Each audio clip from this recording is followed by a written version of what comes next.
Nós vamos ler a palavra do Senhor no Evangelho de João, capítulo 20, versículos 30 e 31. Diz assim a palavra de Deus aqui. Na verdade, Jesus fez diante dos discípulos muitos outros sinais que não estão escritos nesse livro. Estes, porém, foram registrados para que creais que Jesus é o Cristo, o Filho de Deus, e para que, crendo, tenhais vida em seu nome. Amém. Essa é a palavra de Deus. Nós estamos aqui diante de uma palavra de João muito peculiar, muito singular. Ele está nos fazendo um resumo sobre a obra miraculosa de Jesus. Ele está nos mostrando uma síntese, uma suma do que Jesus fez, dizendo, olha, Jesus fez muitos outros sinais, muitos outros milagres, mas que não foram registrados, só os discípulos viram. Porém, estes que foram registrados, estes que estão nos evangelhos, têm uma proposição muito especial, para que vocês possam crer que Ele é o Filho de Deus, o Cristo, e que ao crer tenhais vida em seu nome. Qual milagre você espera hoje? Tem algo sobrenatural que Jesus pode fazer hoje na sua história que você certamente gostaria bastante, espera ou mesmo esteja orando por isso nesses dias? Nós esperamos uma intervenção miraculosa. Você crê nisso? Você crê que ainda hoje Jesus pode fazer sinais, maravilhas, milagres? Você tem fé nisso? É importante repetir isso ao nosso coração e perguntar ao nosso coração, sobretudo nós que temos uma tradição religiosa de igrejas tradicionais, reformadas, a gente fala pouco sobre essas coisas. É certo que nós não temos uma ênfase despreocupada ou leviana em torno do sobrenatural, como facilmente ventos de doutrinas podem nos conduzir. Mas mesmo no nosso conservadorismo teológico, nos nossos fundamentos tão sólidos e tradicionais, é importante que a gente se encoraje diante desse assunto que foi tão amplamente tratado na Escritura, do começo ao fim. Ora com menos registro, ora com muitos registros, nós temos os milagres acontecendo o tempo todo. Afinal de contas, Deus estava mexendo na sua criação desde o começo. Sim, milagres podem acontecer ainda hoje. Eles ainda podem estar acontecendo. Mas ao ler a teologia de João, dentro de todo o seu evangelho, mas pegando como ênfase esse ponto que acabamos de ler aqui nesses dois versos, 30 e 31, nós vamos ser muito bem orientados sobre como devemos e por que devemos olhar a perspectiva sobrenatural dos sinais para o nosso cotidiano. O que nós temos a aprender ou a ganhar, a receber, quando olhamos a realidade dos milagres acontecendo? Nós temos aqui diante de nós o fato de que João talvez seja um dos que mais fala sobre sinais. No seu evangelho ele gastou várias partes para falar sobre os sinais, e é tanto por isso que ele faz essa síntese, essa suma, esse resumo nesse ponto. Ele registrou reações diversas sobre o sobrenatural acontecendo, as intervenções miraculosas de Jesus. E é fato que Jesus, por outro lado, inclusive repreendeu aqueles que ansiavam por mais sinais ou por maiores sinais. Ou seja, no seu tempo, havia pessoas que viam Jesus fazendo milagres e sinais e queriam que ele fizesse mais, ou maiores, ou milagres mais intensos, mais mirabolantes, mais extraordinários ainda. Jesus repreendeu essas pessoas dizendo: vocês não estão entendendo o porquê dos milagres.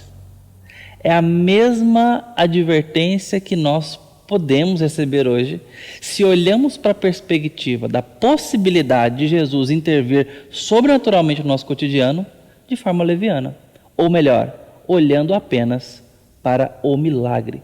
João vem trazer toda essa ênfase nos sinais e milagres para que nós entendamos corretamente o sobrenatural.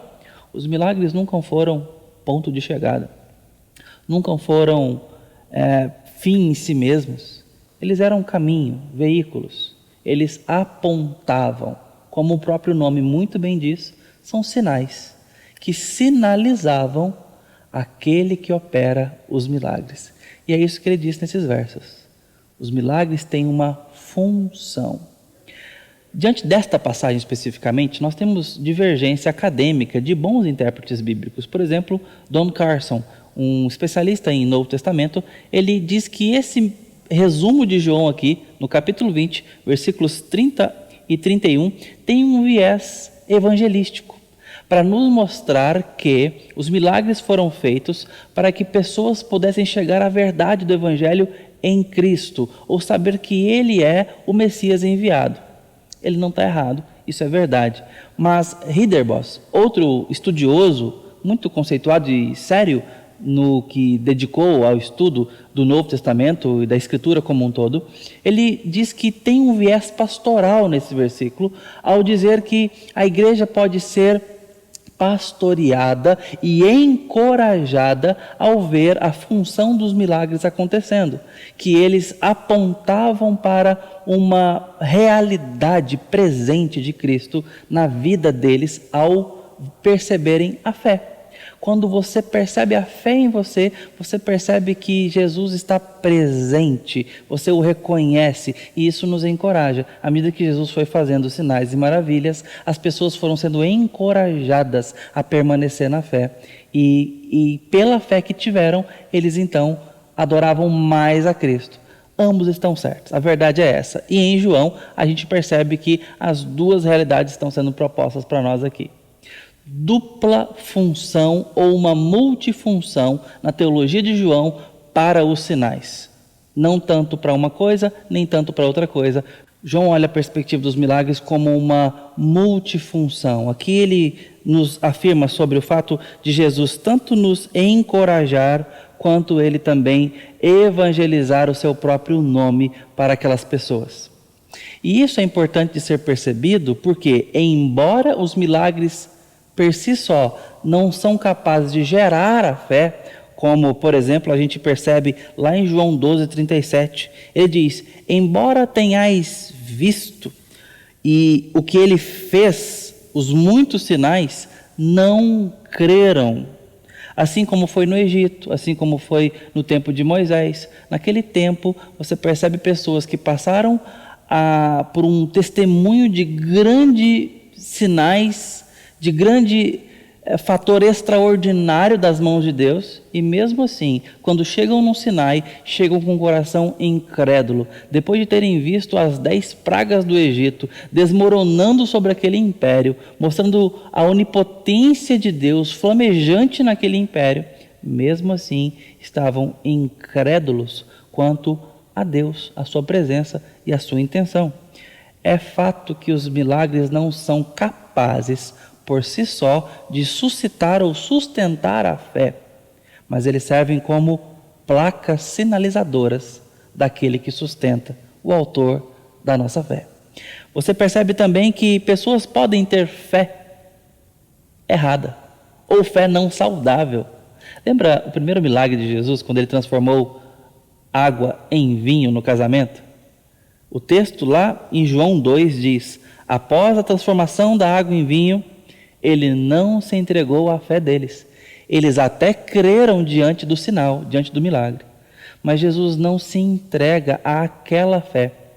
Certamente porque ele percebeu que aquela fé não era uma fé que o adorava. Não era uma fé que se chegava, ou melhor, que levava o crente a ele, o alvo de todo o sinal. Mas certamente estava deixando ali aquele piedoso no meio do caminho, deixando ele no milagre, na providência, e não o levando até o provedor.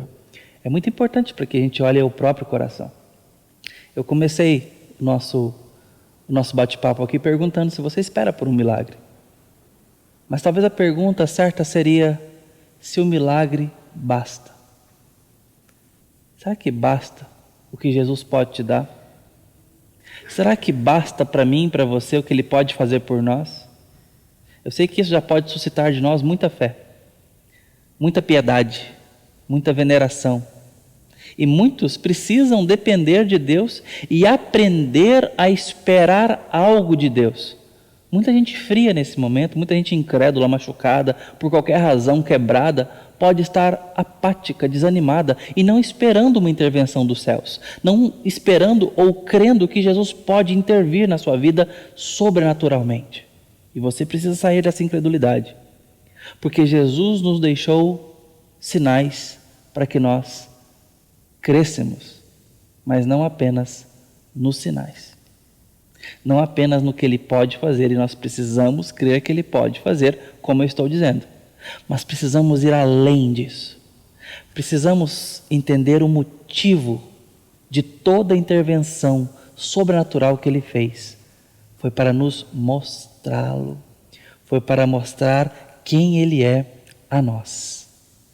O que Jesus pode fazer por nós não é suficiente, porque Ele mesmo não quis que parasse por aí. Todo o milagre dele é para nos levar a Ele. Em outras palavras, se Ele me curar e não se der a conhecer, essa cura de pouco vale, porque a minha alma continua condenada e eu sou momentaneamente curado para uma eternidade sem Ele. Em outras palavras, o céu sem Cristo não é o céu. Eu preciso entender isso. Até porque é entendendo a preciosidade de Cristo e entendendo como que cada intervenção sobrenatural dele nos leva para Ele, que eu vou, inclusive, suportar o mau tempo, as dores, aquelas providências mais amargas, porque eu tenho razão para atravessá-las. Elas vão me preparar a perseverança, a fé e a esperança. E a nossa esperança reside, sobretudo, em um dia estarmos habitando plenamente com Cristo. O que eu estou querendo dizer é que todo milagre foi feito, e João está dizendo isso para nós, para que nós pudéssemos receber mais de Cristo, conhecer mais quem Ele é. O registro é para que creiamos mais, tenhamos mais fé. Então, ao invés de eu simplesmente esperar por novos milagres, ou melhor, ao invés de eu resumir a minha fé nisso, eu preciso aprender a valorizar os milagres já feitos. No registro bíblico, João disse que esses milagres do Evangelho foram registrados com um propósito muito poderoso: nos dar vida, mediante a fé. Quando nós olhamos para o que Jesus já fez no Evangelho, ou seja, na nossa experiência de leitura bíblica piedosa, ao ver os sinais que Ele já fez, ainda que Ele não fizesse nenhum outro sinal, ainda que todos os milagres tivessem cessado, simplesmente pelo fato de eu interagir com a Escritura Sagrada no que foi registrado nos Evangelhos e vendo o poder e a maravilha de Jesus, isso, pela voz de João, já é suficiente para que creiamos nele, para que o adoremos como Rei e Deus que Ele é, e mais, para que nós ganhemos vida no nome dEle. Vida em dias tão maus, vida em dias tão doentes, vida em nossa enfermidade, em nossa secura de alma, em nossos ossos secos, em nossas dores. Nós precisamos de vida, nós precisamos de refrigério, de poder, nós precisamos de força se estamos enfraquecidos, de ânimo se estamos cansados, de vigor se estamos exaustos. Muito bem, tomai do jugo dele, que é manso e humilde. Ele veio para nos aliviar, e uma das formas dele fazer isso é nos vivificando. Como é que isso acontece? Ao crermos. Olhe para as maravilhas do Evangelho, se encante com Jesus, se deixe aprofundar em relação a Ele, deixe dar densidade entre o seu coração e o coração dele. Olhe para os milagres que aconteceram e veja isso acontecendo. Sim, Jesus ainda pode fazer muitos milagres hoje, só que isso não pode resumir a instância da nossa fé. Eu preciso aprender que todos os milagres apontam para aquele que opera os milagres.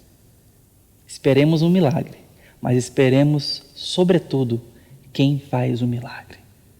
Porque até na ausência do milagre, se a presença dele já estiver conosco, tudo estará em ordem.